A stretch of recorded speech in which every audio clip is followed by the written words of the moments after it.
Hola compañeros, compañeras, profesora, esperando que todo esté de la mejor manera. Mi nombre es Brian García. Hoy voy a acompañar la clase de Fundamentos de América Latina para hablar un poco sobre el tema de la integración latinoamericana y los escenarios eh, que pueden ser inclusivos y los escenarios que pueden ser exclusivos para esta integración. Entonces, desde mi experiencia investigativa, desde mi experiencia profesional, voy a hablar sobre el deporte en clave cultural, en clave social y también un poco en clave política, en el sentido de que el deporte aglutina gente, aglutina masas y en esas masas y en esas aglutinaciones se pueden tomar decisiones importantes que pueden beneficiar a esos procesos de integración. Además de que pues el deporte en su lógica también mercantil, en su lógica capitalista, ha creado escenarios en los que ha buscado la exclusión y ha preocupado y ha centrado su atención en las lógicas de un espectáculo o de un show, el cual hace que la población se preocupe más por ese escenario de espectáculo, de diversión, como a manera de espectador y no como a manera de practicante, que es un poco lo que es el deporte praxis, ese deporte en el cual yo me relaciono con el otro, yo me relaciono con mi ambiente, con mi medio ambiente y me relaciono incluso en un elemento introspectivo conmigo mismo. Y pues allí es donde se generan un poco las tensiones de lo que puede ser el deporte como integración o el deporte como exclusión. Para ello voy a hablar un poco sobre un marco teórico corto, pero la idea es poder compartirles dos experiencias en las cuales en primer lugar vamos a ver cómo el deporte repercute a ese sentimiento de identidad o a ese elemento de identidad gracias a las políticas públicas de un gobierno de bienestar, ¿sí? Y por otro lado, cómo también el deporte puede ser un elemento de resistencia, ¿sí? En los barrios populares, en las zonas más marginales donde no llega el apoyo estatal para construir tejido social, para buscar salidas políticas. De manera que voy a presentar unos slides, voy a compartir algunas imágenes, algunas fotografías de la UNILA, en donde podemos evidenciar ese, ese tejido social, por así decirlo, o ese elemento intercultural que se presenta en nuestra universidad.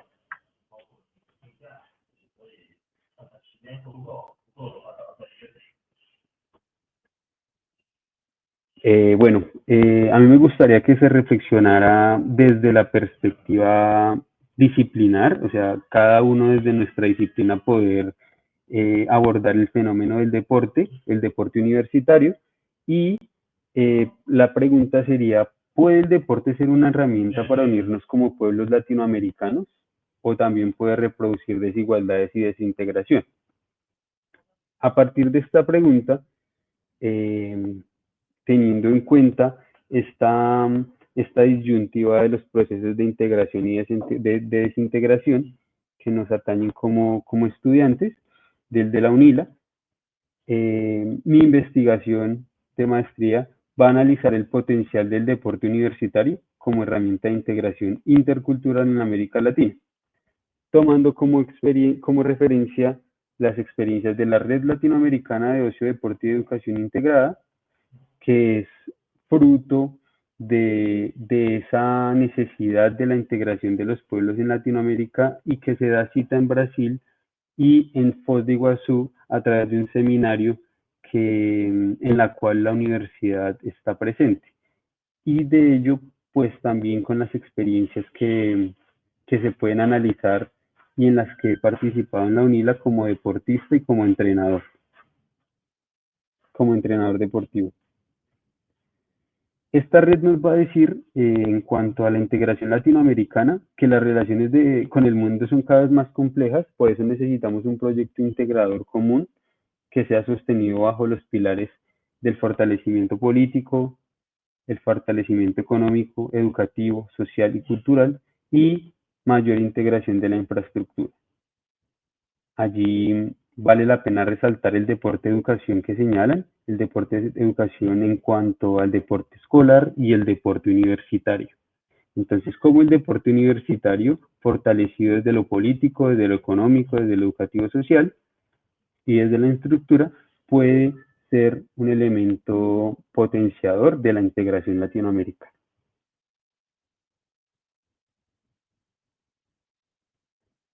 Aquí un poco de los objetivos de la clase, que como lo he venido diciendo, me gustaría que a manera de la experiencia personal identifiquemos en qué medida el deporte o las prácticas corporales o la recreación, todas estas experiencias que pasan por lo corporal, han de fomentar la cohesión social en la universidad.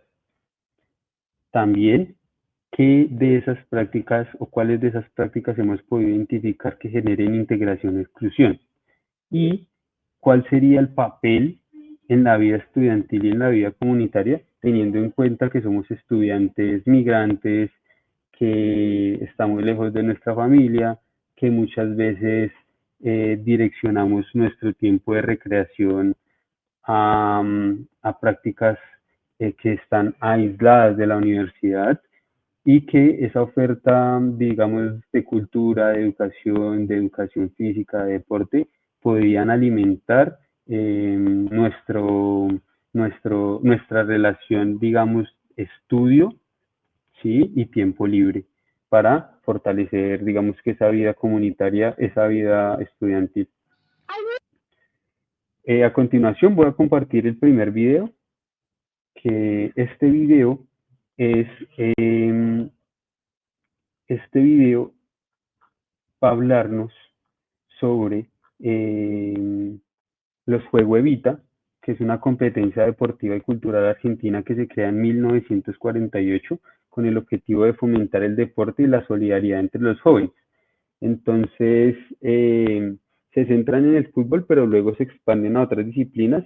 Si hay compañeros argentinos en este espacio, me gustaría que también pudiera compartirnos la experiencia, si la tuvo, en cuanto a este impulso por Eva Perón de que la sociedad argentina tenga acceso a la salud y a la educación. Entonces voy a compartirlo. Ahí viene, pibe, hay que apurarse. Si no llevamos estas fichas enseguida, no vamos a poder jugar. Pero no tenemos nada. Pero, Melón, ¿no escuchaste la radio? Evita lo da todo. Jugaremos en cancha grande, con referí todo. Todos los niños de mi patria caben en mi corazón. El campeonato infantil Evita los ha reunido en una justa deportiva sin precedentes. El resultado de este campeonato no debe contarse en goles. Ha llegado a otra finalidad mucho más alta. Que todos ellos, un solo equipo, será campeón.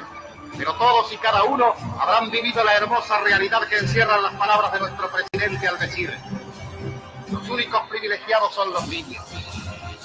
El deporte los une, el abrazo fraterno se hace cierto. En zonas frías, en tierras cálidas, en fin, en toda la patria, el campeonato está en marcha. Y llega el gran día. En las canchas de los grandes, más felices que nunca, están hoy ellos.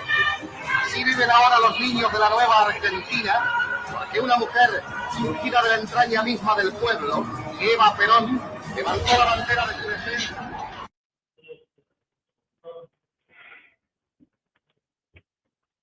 Entonces, como pregunta en este primer video es, ¿quiénes quedan fuera del deporte cuando no es pensado como un derecho?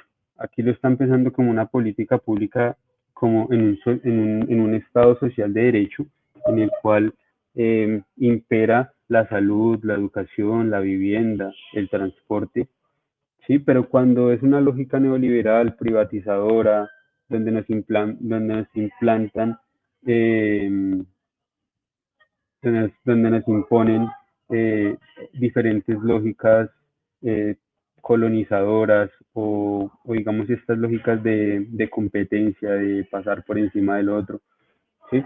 ¿Dónde queda, o sea, quiénes quedan fuera del deporte cuando no es pensado como un derecho? Esto me parece importante como un escenario de integración para pasar a la siguiente, al siguiente slide, donde algunos autores van a hablarnos en lógica de que sí, el derecho es un hecho de una práctica social porque reúne gente, ¿sí? Porque hay movimiento, porque hay pensamiento, ¿sí? Es un campo social, se hace en una lógica, digamos, donde hay un juego, hay una actividad física, ¿sí? Van a haber relaciones sociales y tensiones de poder porque quienes dirigen estas lógicas, estas participaciones van a intentar siempre ejercer un poder, ¿sí? Y es un espacio intercultural desde la manera crítica que habla Dussel y Walsh, donde se negocian identidades y se construyen vínculos. Esto lo hemos podido ver en las diferentes prácticas autónomas, autogestionadas que se encuentran en la UNILA.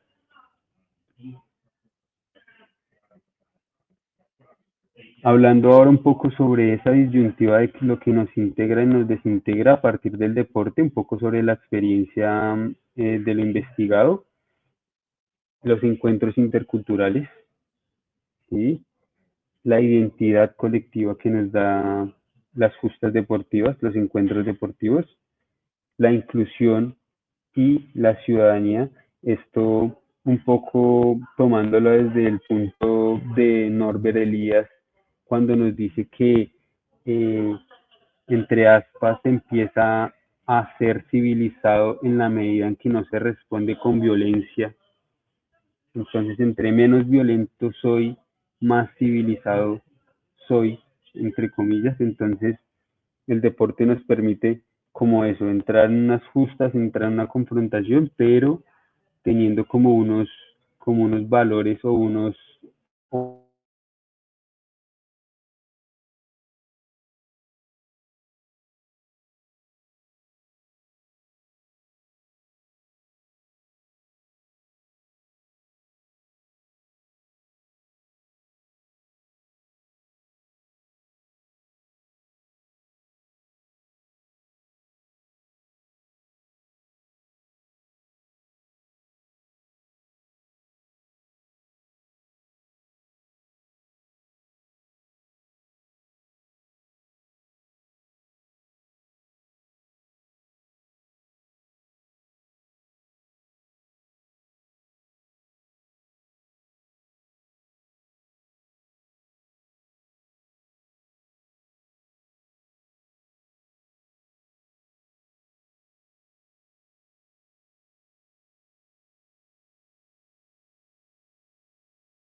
Eso, Cami, dale. 10, 9, 8, 7, 6, 6. Bien, la defensa. Vamos, salga. Dale, este fíjate acá. Sigue. 6, 5, 4, 3, 2. Patea el arco. Anda. Ceci, no vamos para medio. Vuelvan con los dos.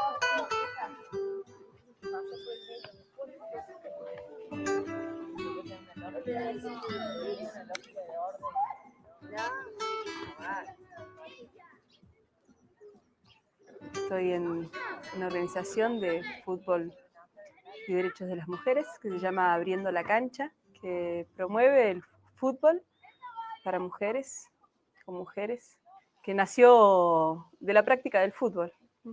Todas tenemos muchos años de jugar al fútbol y de jugar al fútbol juntas algunas, de encontrarnos en la cancha y a partir de jugar y de reconocerse en la cancha nos empezamos a conocer un poco más afuera de la cancha y a ver cuáles eran nuestro estar en el mundo, con cuáles intenciones, cuáles deseos. Entonces dijimos, bueno, hay que trabajar con la infancia y empezamos a ver de abrir un espacio en Campo La Ribera.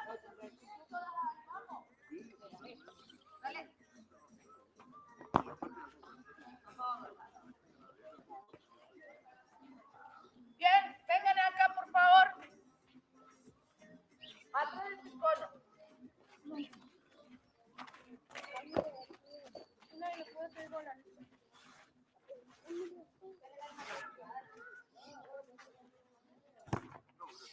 Vamos, ahí. Salma. Yo soy la profe de educación física. Es una de las tareas más hermosas que me toca hacer. Nos juntamos y hacemos prácticas de fútbol, pero también es importante trabajar en el juego.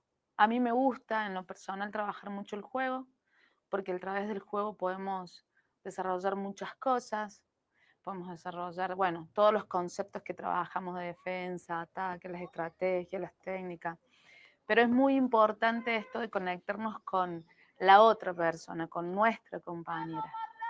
Y los juegos nos acercan, respetamos las reglas, trabajamos los valores y sobre todo creo que te hace ser feliz. Parátate, 10, 9, cruza. Sigue. 6, 5, 4. Surge como la necesidad también de transmitir y de empezar a organizar espacios de la infancia. ¿No? Todas jugamos en la infancia y en algún momento de nuestra vida, nosotras estamos alrededor de los 40 años, en algún momento en nuestras infancias se censuró el fútbol. Fue un lugar al que no debíamos ir, un ejercicio del cuerpo en el que no debíamos mostrarnos como mujeres, con mucha oposición a que ocupemos ese espacio. Y muchas dejamos de jugar. Y nos reencontramos con eso a partir de hacer trabajo de voluntad y de conciencia, digamos, ya pasadas en nuestra adolescencia, en la juventud, y algunas están volviendo ahora con 30, 40, 50 años a volver a jugar y a volver a conectarse con esa infancia. Bien. Yo recuerdo que cuando era chica no había un espacio libre, gratuito para jugar donde haya una profe que me dijera, vení, participá, no tenés que traer nada. Eran todos espacios cerrados o de varones. Y cuando jugábamos en la calle, que sí jugábamos con mis amigas, eran hermosos espacios, jugando en la calle de tierra, pero siempre estaba esta cosa de decirte marimacho, gamboa, las chicas no juegan, de pegarte fuerte, entonces de golpes. Y entonces uno llegaba a la casa y decía, ¿por qué si me divierto tengo que sentir esta sensación de insatisfacción? Yo creo que con las niñas ahora quizás hay más posibilidades de ocupar espacios en la cancha. No está tan fuerte el estigma o la presión de, bueno, no, esto es solo un espacio masculino, pero a la vez, muchas veces, incluso no solo con las niñas, con adultas también, muchas veces se entiende que la mujer tiene que hacer lo mismo que el hombre en la cancha, y no es así. O sea, realmente creo que vos ves cuando los padres, por ejemplo, o los familiares van a ver el partido o van a estar acompañando como hinchada el fútbol femenino, y muchas veces no están entendiendo que la lógica es diferente, ¿no? Hay otra, bueno, otro estar en la cancha desde el ser mujer. La posibilidad que nos da el fútbol para desarrollarnos como seres humanos, ¿no? Como mujeres, como habitando el cuerpo, habitando espacios, habitando placeres y el compartirlos con otras mujeres. A mí me da una alegría, me da un sentido cotidiano, digamos, a la existencia, el compartir esos momentos con mis compañeras, con amigas, con gente que a lo mejor no conozco y conozco a partir del juego, ese amor por un juego, y poder vivirlo plenamente sin censura, entendiendo que trabajando juntas, apoyándonos, siempre se puede un poquito más. Ella va a ir hacia ustedes cuando ustedes toquen la pelota. ¿Ok? ¿Qué falta la arquera?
Estuve hablando con el micrófono apagado, pero bueno, me parece un documental muy interesante porque nos abre las posibilidades del deporte a, pues a todas las subjetividades humanas, ¿sí?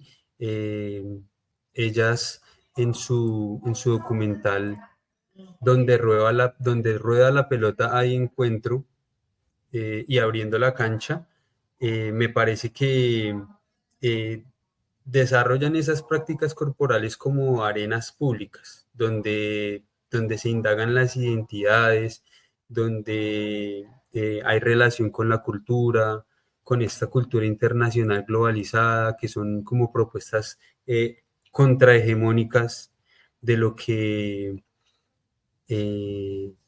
nos han dicho que debe ser, que el deporte debe ser violento, que el deporte tiene que ser masculino, que el deporte tiene que ser de élite, y no le abren el abanico a lo que puede ser eso, como el deporte social comunitario.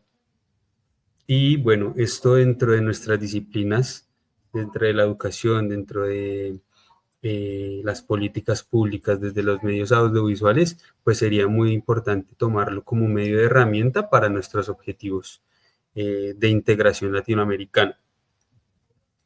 Siguiendo con el análisis, entonces, ¿es en Latinoamérica el deporte un puente de integración o es un espejo de nuestras desigualdades? Porque el desarrollo tecnológico, el desarrollo de las fuerzas productivas, la gente que juega el tipo de deporte que juega, eso genera integración, genera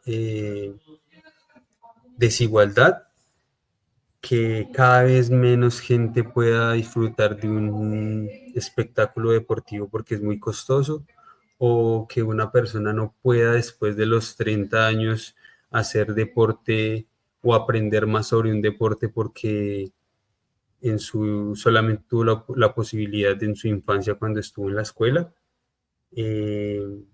Cómo el deporte puede ser un derecho y no un privilegio, cómo el deporte puede ser exactamente lo contrario a a una inversión que tenga que hacer monetariamente uno, ¿sí? Y de esa manera preguntarnos qué deporte, o qué es lo que yo me pregunto mucho, qué deporte debería construir para nuestra Latinoamérica, ¿sí? Teniendo en cuenta que el deporte, como, como lo pinta la modernidad, es un deporte en avanzada, sí, pero anteriormente habían unas prácticas más antiguas o predeportivas, por ejemplo, de ir a pescar, cuando teníamos que ir a pescar, cuando se tenía que ir a pescar, o cuando se tenía que correr para cazar, o, o más adelante en los deportes de contacto, cuando se entrenaban para las guerras, ¿sí? Las artes marciales.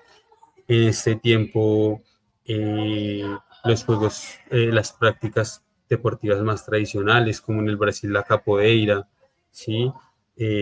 O deportes adaptados como el rugby, en Argentina, ¿sí? Como el béisbol en el Caribe, que mueve masas, que mueve las fibras de la gente, el fútbol en toda Latinoamérica, ¿sí? En mi caso, yo de pequeño tuve la fortuna de trabajar como profesor, como ayudante a un profesor de tenis en un barrio popular que fue en el barrio en el que yo nací, y lo aprendí, y ahora pues se me abrieron una cantidad de posibilidades desde que lo aprendí a los 14 años, de conocer, de viajar. En este momento estoy en China trabajando, ejerciendo gracias al deporte que está en los barrios populares, ¿sí? Pero entonces, ¿cómo hacer de que no sea un privilegio, sino que sea un abanico y una posibilidad para todos y para todas?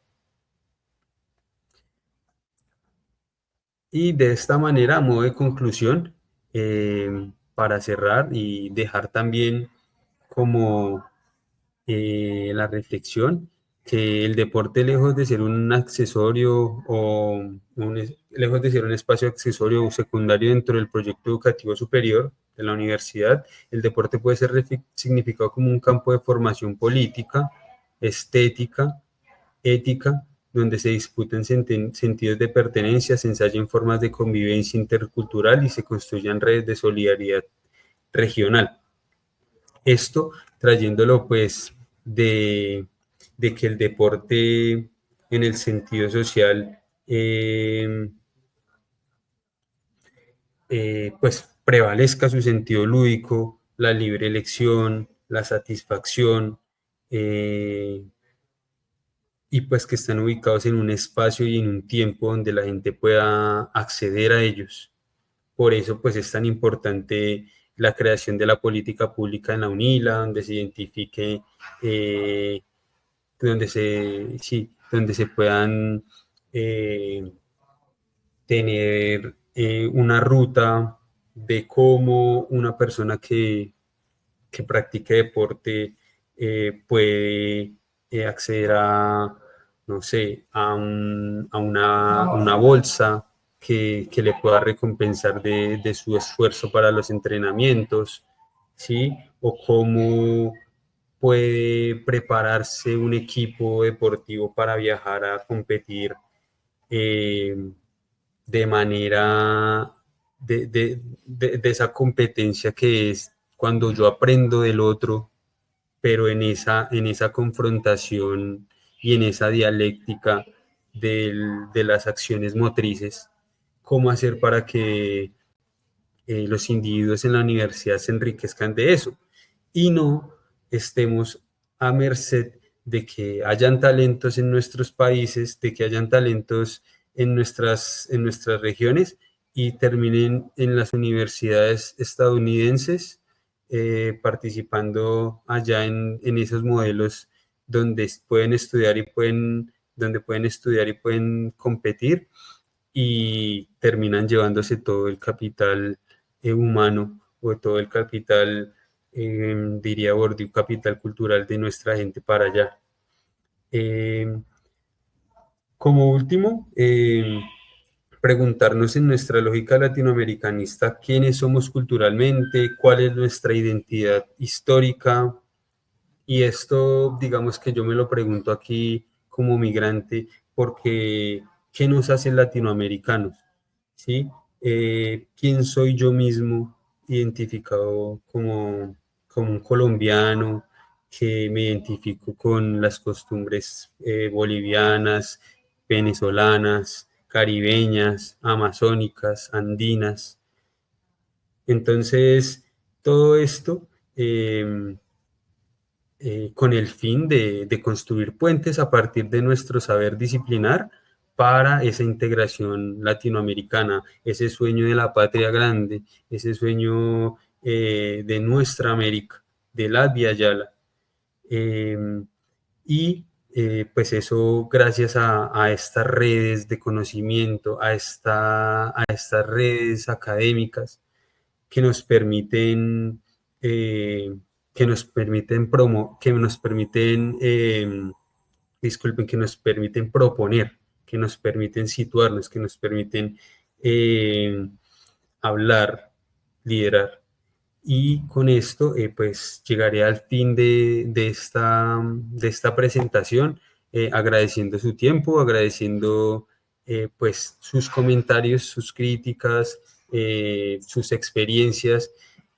A manera evaluativa, a mí me gustaría que ustedes en una cuartilla pudieran responder a una de las preguntas que yo he hecho aquí en esta presentación.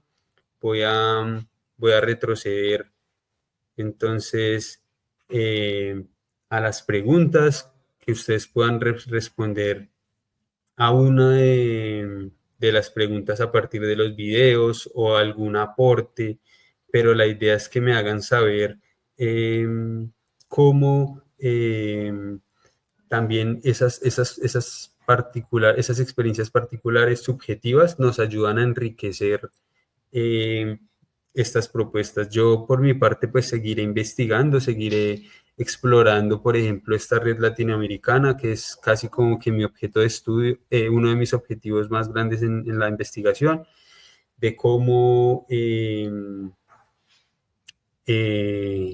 contar con mayor presencia de profesionales y de personas interesadas en este tema de la educación física, del deporte, de la recreación, de la experiencia corporal, de las prácticas interculturales en el deporte.